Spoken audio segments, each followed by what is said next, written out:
Thank you so much. Thank you, friends, for joining. Inshallah, this will be our last session for the year and this subject.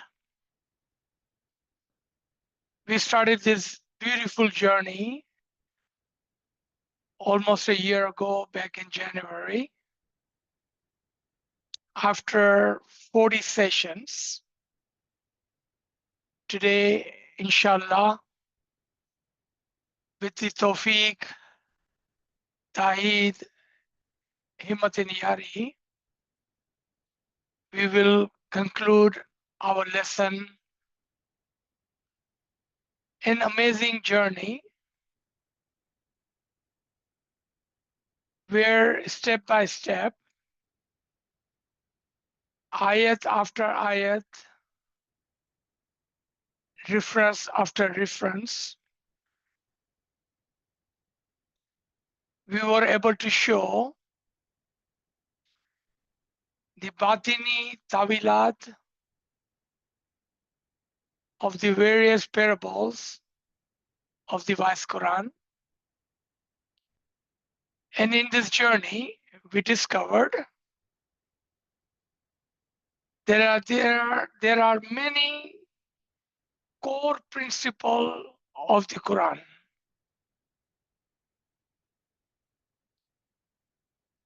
An example, A, Allah guides all people all the time.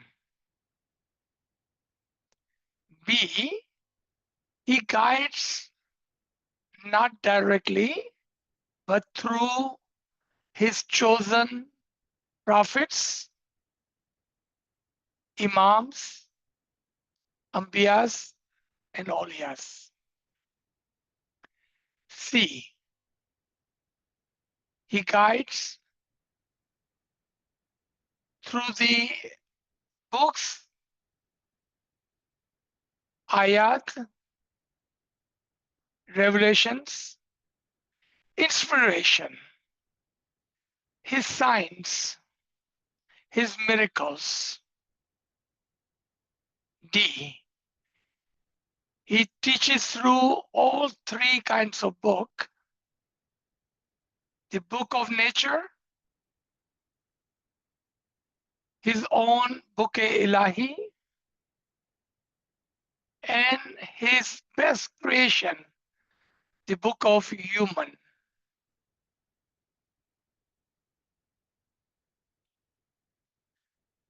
One thing that we can say for sure, and we knew this even before this journey, this learning, that He is the most merciful. And His mercy on His best creation, the human, never ends. Whomever wish to turn his or her face toward Him, He shines and He guides. And whomever, by their free will, choose to turn away their faces from Him, He is Qadir Mutlaq, and He does not care, and He would leave them in the darkness they themselves have chosen for themselves.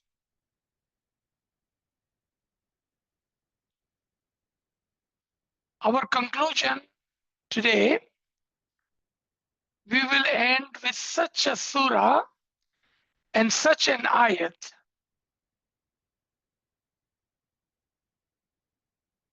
which have changed and made the Quran the way that it teaches and guided. As I just mentioned, that we find him the most merciful, the most gracious, the most al-wadud, loving. But if human choose to ignore him, choose to shun him, and choose to turn their faces away from him, then his power and his power to take on your zid or your ill concept or your ill thinking of your ill way of doing things is harsh and hard. Out of 114 surahs, which are full of mercy, even in his negative ayat, there is a mercy hidden, a batin hidden.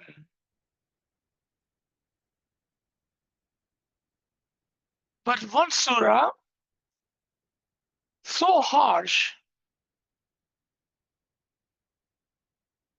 that he did not even allow to have his mercy, the rahmat and name on top of it. And that is Surah Tawbah. In the order which is written is number 9 in this surah, in the order.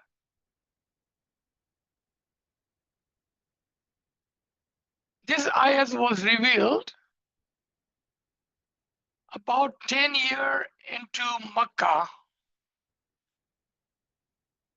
around estimated 10 years into Makkah.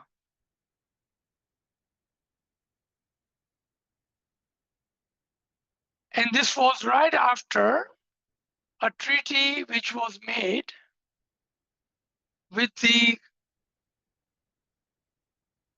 Kafirane Makkah and others around Makkah and Medina. After so many wars and so much struggle, almost 10, 12 years of struggle in Makkah and almost 10 years of struggle in Medina.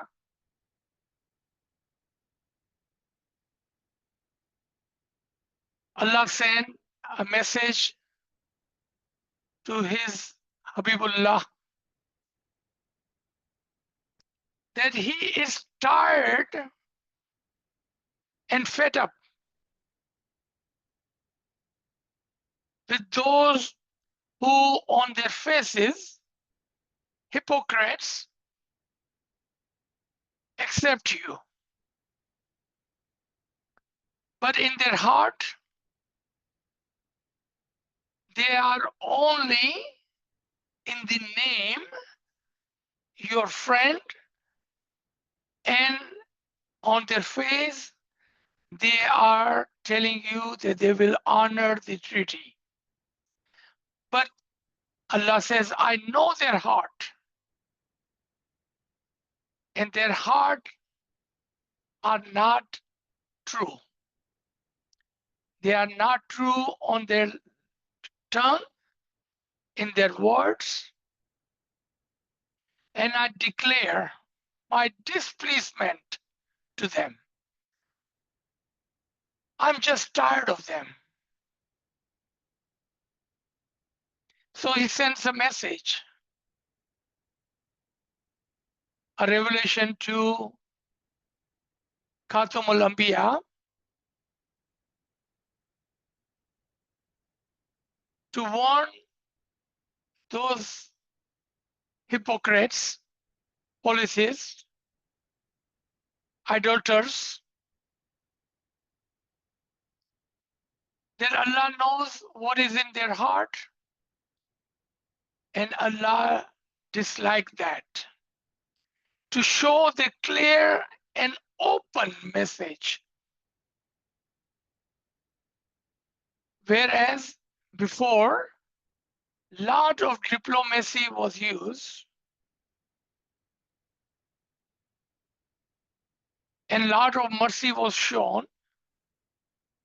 But in this one time, Allah declares the war and want to show them that He is not pleased with them. There were two kinds of hypocrites. One, openly, they did not accept and they did not hide their displeasure toward the Allah or His Rasul. And then there were others, hypocrites, who in the name to save some tax, some zakat, and to save their neck during the war, would accept Islam by word only. La ilaha illallah Muhammadan Rasulullah, to save themselves from the sword of the Muslimin and the Zulfikar of Ali. But in their heart, they were nothing but hypocrites. So Allah sent that message inward to them and outward to those who were openly against the Islam. So let me start reading my notes. To show, as we have shown in last three sessions, who is the master, who is the wali, who is the brother, and today, who is the messenger, for the messenger of God. Who does Allah chose to be the last messenger of the messenger of God? Aziz, sir, sorry to interrupt you. Is there a way you can make the slide like a full screen? Yes. How did it get to this screen? Oh, okay. Thank you. I probably clicked on wrong place. So, in the 9th year of Hijrah, a group of Muslims set out on Hajj. And this is a historical fact. Everybody can see that and read this.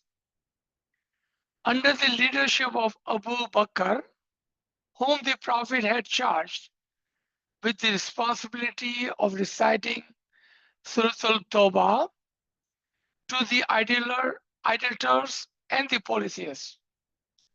It is the only chapter in the Holy Qur'an, as you know, which does not begin with Bismillahir Rahmanir Rahim, because it is believed of the harsh nature of its message. When the Muslims had traveled some way outside Medina, the Prophet received a further revelation from the Lord Allah, the gist of which was that the message was only to be delivered by the Prophet himself or a man related to him. And if you remember our previous session, the one who was his wazir, his wali, his friend, his brother, make him your messenger. So only could be delivered by the one who was close to him. Allah said, no one should deliver it except, so Muhammad said, no one should deliver except me or a man from me or the members of my Ahl Bayt. And we all know what he said. And Ali is from me. There are few different stories regarding this time in the event, in the place. That when this revelation, this command came, Ali was nowhere to be found. As Huzur had sent him, the Prophet of Allah sent him on some task further down from the town. And he was nowhere to be found. So messenger was sent looking for Mawla Ali. When they finally found him, he presented himself in the court of Hazrat Muhammad Mustafa sallallahu alaihi wasallam, and Huzur commanded him and charged him by delivering this message almost as a warning and final message and warning to the Makkian. And then the Prophet therefore sent Mawla Ali after Abu Bakr and stopped Abu Bakr and took that message, the Surah Tawbah, and took that message to the Makkah. As we understand now, there are two different historical background. Regardless, Allah did not want it to show His mercy on them. An open and clear warning to them. So the first story goes that when this surah was revealed, Hazrat Muhammad Mustafa sallallahu alaihi wasallam was shaken up by the nature of it. And when he was giving this surah to Abu Bakr, he did not start this surah as usual with Bismillah ar-Rahman. And therefore, the message was returned as it was told, without Bismillah ar-Rahman ar-Rahim. The other story, the other way it goes, that when Ali was nowhere to be found, and when he finally found him, he rushed him toward Abu Bakr, and he rushed him toward the Makkah to deliver this message. And in all of their rush, Mawla Ali himself forgot to say Bismillah ar-Rahman ar-Rahim before delivering the message to Makkian. Regardless, doesn't matter which one we take as the 100% truth, it doesn't matter. The reason I'm mentioning this, because you may have heard one story or the other, and just know, regardless, it doesn't matter. What matter is when the Quran was compiled and when a lot of changes were made in the order of the revelation, some few things were added, few things were omitted, but no one thought of adding Bismillahir Rahmanir Rahim in the front of Surah Tawbah. Because remember, it was not compiled for years after this event. And it was not brought into the printed book shape for close to 200 years after this message. So easily, Bismillahir Rahmanir Rahim could have been added, but Allah did not want it. And therefore, He blocked the hearts of the mu'mineen from writing Bismillahir Rahmanir Rahim in the front of this surah. All praises and credit is due to Allah, as He did not want it to show His mercy. Even today, for hypocrites, this surah may be a warning that Allah is displeased with you and He does not want to show His mercy to you. If you are hypocrites, let this be a warning to you from the Lord of the world, the last messenger of Allah, and Mullah Ali, the master of the Mu'mineen. Let this last warning be to you. The indication in the Prophet's action of withdrawing the message, the surah from Abu Bakr, and giving it to Hazrat Ali, alayhi salam, according to the command of Allah, are very profound. The treaty had been signed by Prophet himself with the idolaters, and it could only be obligated by himself or someone who could represent him in the nobility and the high status, such as Mullah Ali. Somebody who had already been on many occasions signed out as his brother, his minister, his wazir, and his vicegerent. Therefore, Ali embarked on this journey and took this message.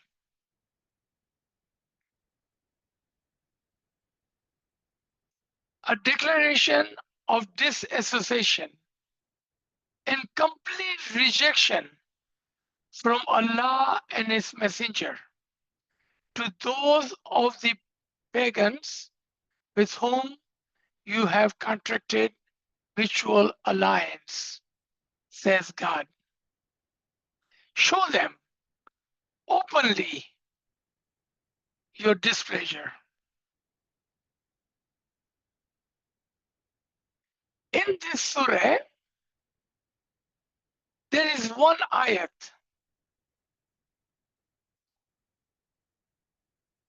which can teach us and show us what was the reason for God not happy with them, and what was the reason for the Rasul Khuda that he was not happy with them.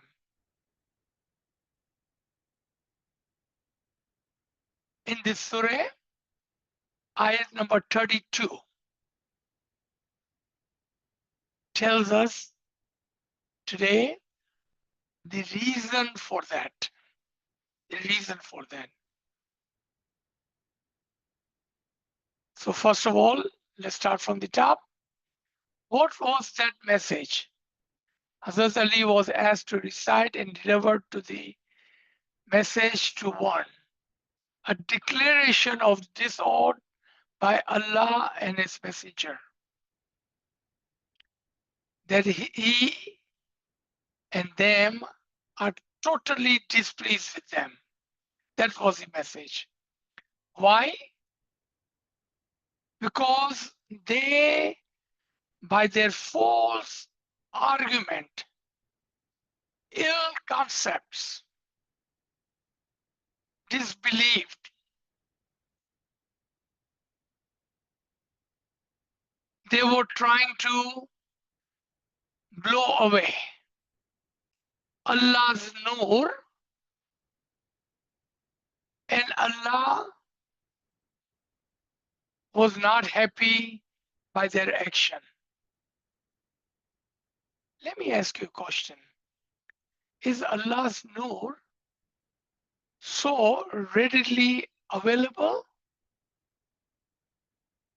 for them to blow away and extinguish his nur just like that? Is it even possible? Is it even comprehensible? No, no, no, no, no. Allah's nur is higher than the heaven, further than the universe, completely out of reach, untouchable, unreachable, unapproachable. Then how could they extinguish his nur? The nur they cannot touch, see, find, or approach.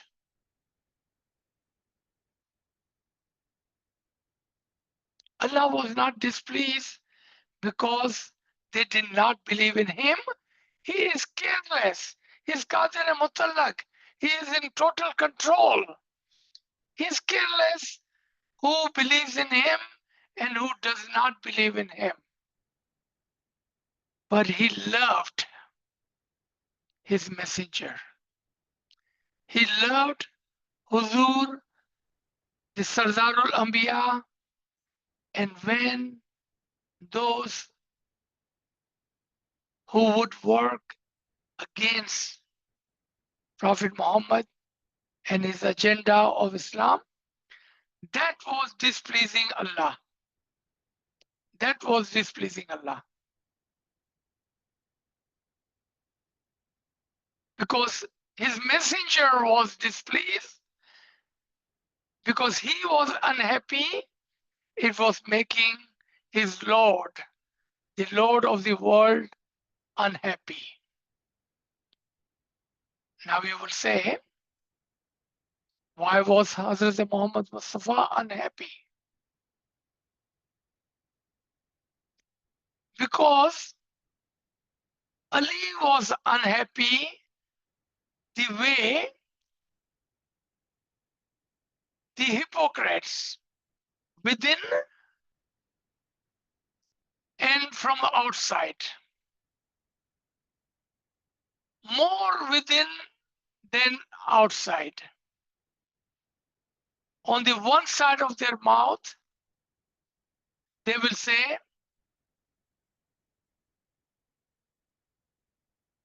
that we believe in Allah and his message. We believe in the Rasul and Rasul Khuda. But then, when Allah and the Rasul would ask them to believe in Ulil Amra Minkum, believe in one amongst you, believe in Wakulle Sha'in, believe in Imam Mubin, believe in Asas, the Wazir, and the Wali, the Ali. They would not believe. And that was making them, that was making Allah very unhappy with the hypocrites. It was making his Rasul very unhappy with hypocrites, and it was making Ali, the master of the Mu'mineen, very unhappy with hypocrites, as they were trying to, by their mouths, false argument. What were those false argument? We have Allah, why do we need Rasul? We have Allah and the Rasul, why do we need Quran? We have Allah, Rasul, and Quran, why do we need the master to teach us the Quran?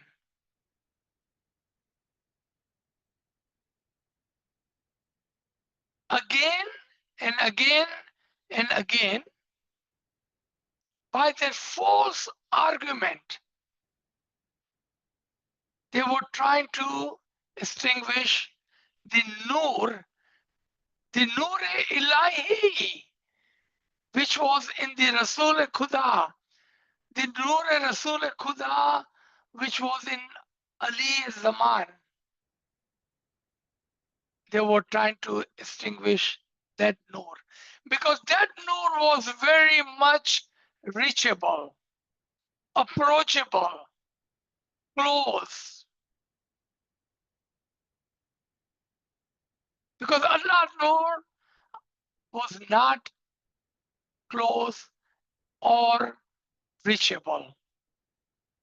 So example of Allah's Nur in the embodied form initially, and you know, reading the history, many times the Nur of Allah and the Rasul, first they tried with him, and when they could not harm him, and when they were not successful, now at the end of the time, they were going after the Elebath. I hope you have a strong heart to listen to what I'm about to tell you. One by one after the other, they martyred Elebath. Elebath, for whom Rasul-e-Khuda have said that they are my heart and they are my soul. They martyred Mullah Ali. Bibi Fatima Khatunul Jannat, the daughter of the Prophet. The two great angels of the heaven, the grandchildren, Elebath, Imam Hassan, and then Imam Hussein, one by one. Let me ask you, do you have the heart to listen? Listen. Who killed them? Christian, Jewish, Hindus, Buddhist, atheists? Who killed Elebath? Who killed Elebath?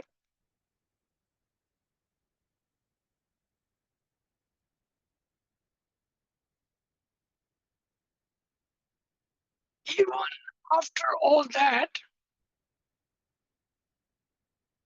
they did not stop. They tried to kill and martyr Rasul-e-Khuda when they were not successful. When they were not successful, they tried and they did whatever was in their heart. It showed up in their action. And one by one after the other. And this is not hidden in the history. No one can deny this. They're all four. Elabeth was killed by the hypocrites from inside, not from outside.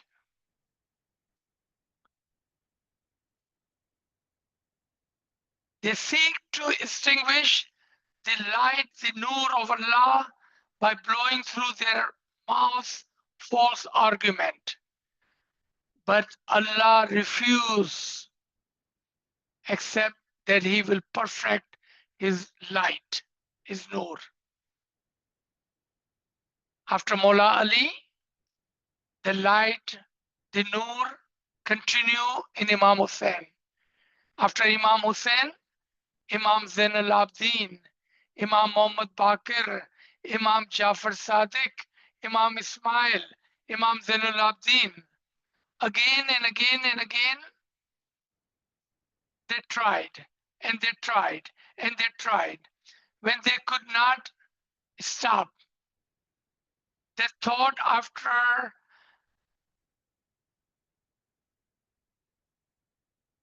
Mullah Ali, the light, the Nur-e-Khuda, the Nur-e-Rasul, and the Ali, with Ali, there will be no more Nur. The same Nur which came with the Quran, before and after the Quran. The same Nur in the Muhammad and Ali alike.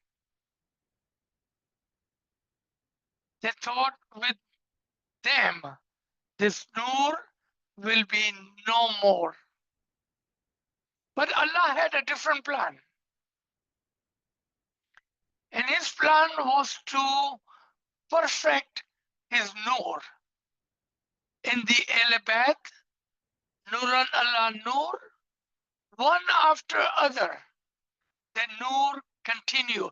And even today, after 1400 years, there are those hypocrites who are, through their false argument of their mouth, are trying to blow away the light of the Ali in the Imam-e-Zaman.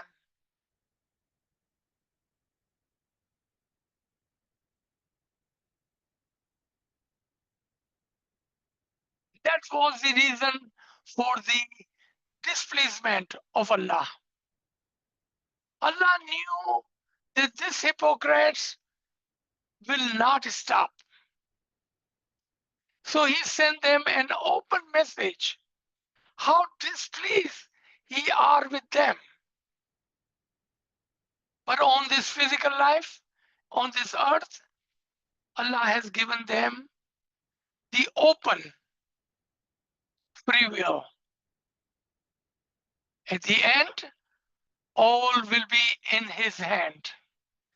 You will not be able to side away from His justice.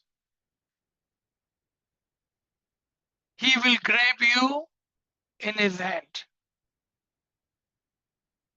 In this world, with your free will, you do as you please. But at the end, remember, you shall return back to Him. On the day of justice, how are you going to answer to your Lord? And God perfect His nur.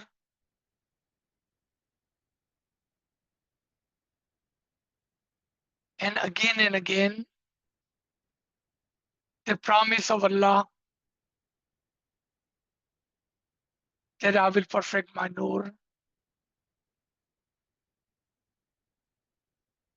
You will see the light of Allah, the light of Amirul Mu'mineen, Ali Murtaza, Ali Zaman, the master of the Mu'mineen, the Wali Rasul Khuda, the Wasi and Wali of the Quran have survived as per promise of Allah. And that nur, not only in the Elabeth, but he perfected the nur for those who stayed with Ali from the beginning to the end. From beginning to the end. Regardless of every single moment was killed, martyred in Karbala. They were not successful in extinguish the Nur-e-Ilahi in embodied Imam.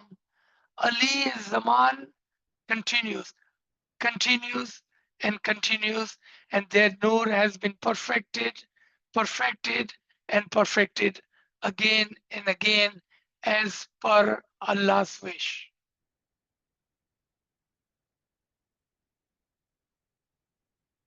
In Surah 66, Ayat 8, Allah says, as a promise, on the day when God will not disgrace the Rasul-e-Khuda and those who believe with him, their nur will run before them and on their right hand.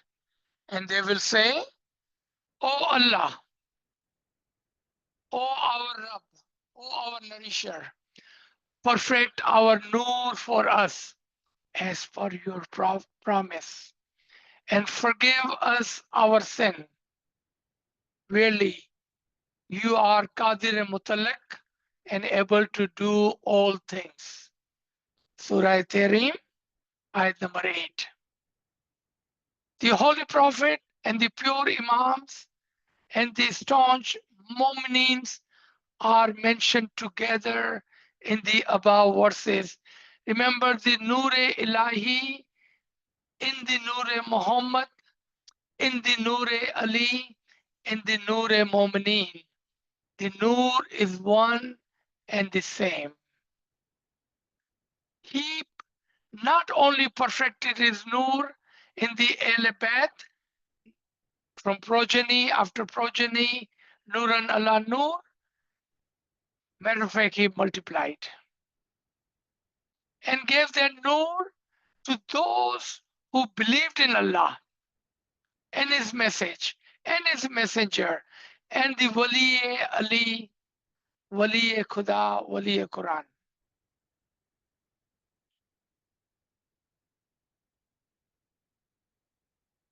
Thus, from the time of prophethood onward, this event has continued to take place in every individual resurrection of the personal world, where Allah would complete his nur again and again and again. Again and again. Not once, but again and again, he perfected his nur. Regardless of how much disbeliever do not like.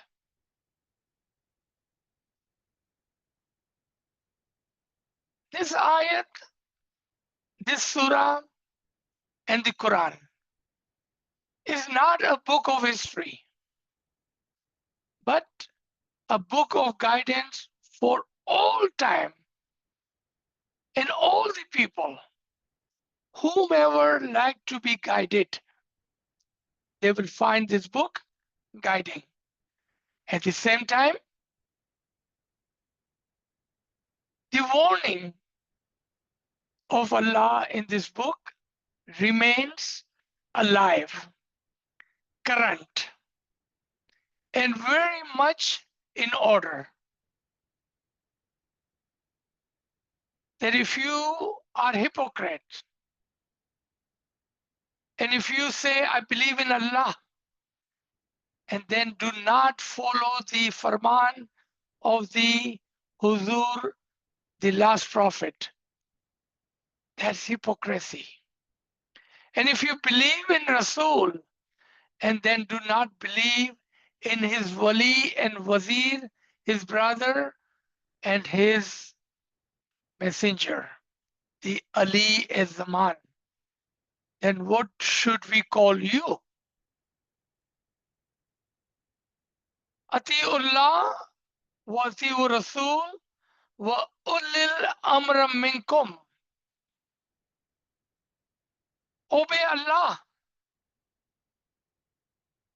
obey Rasul, obey the one who is amongst you.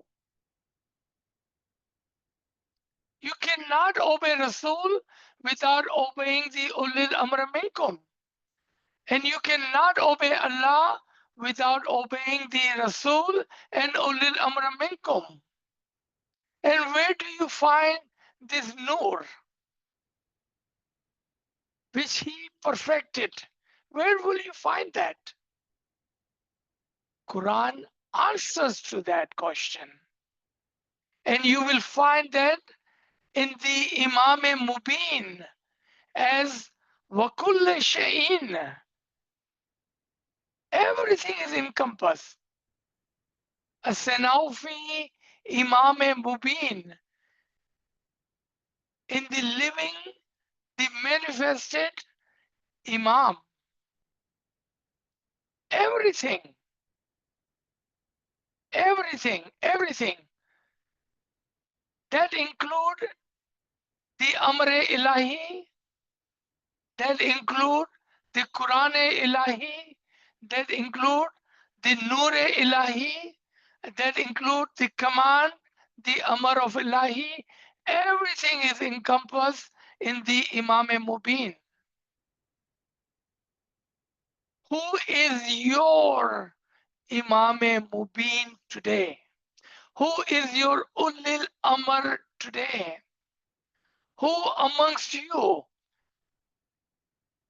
has the Nur Ilahi, Nur Rasul, the command of Allah and command of Rasul? Who is that amongst you? Do you have somebody who can claim to be the Nur of Allah? But one. There is only one and one only who can claim today to be the Al-Bayt, direct progeny of the Rasul and Ali. Nafsun Wahida, Imam Mubin,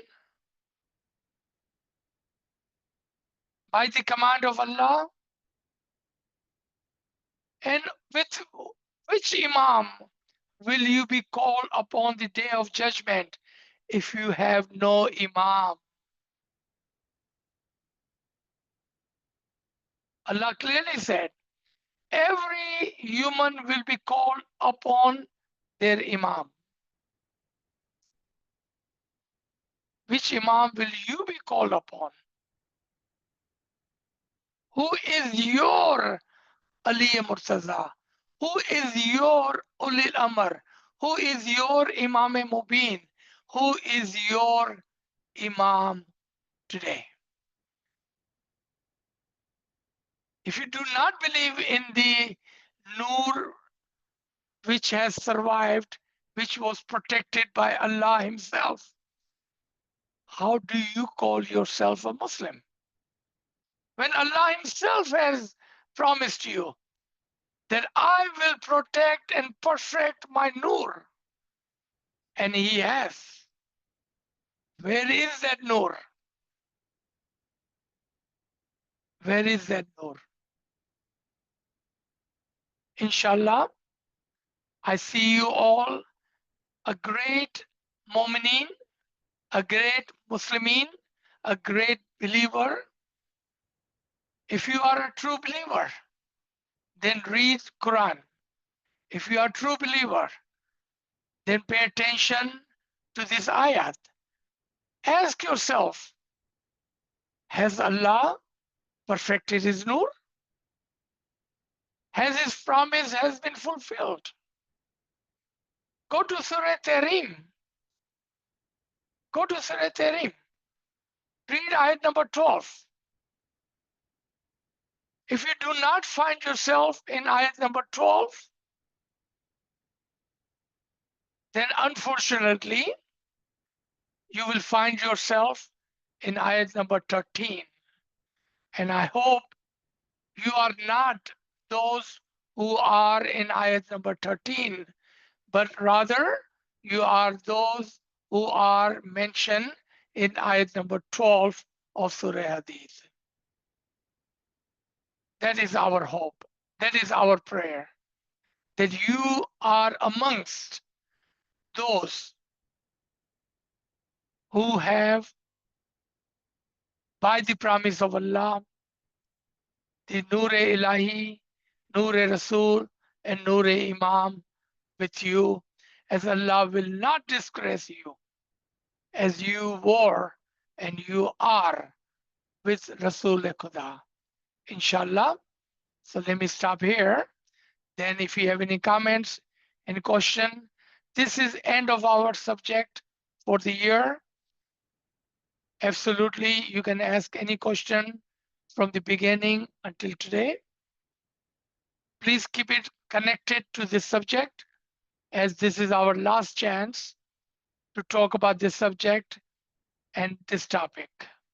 Thank you so much for listening, and thank you for joining G.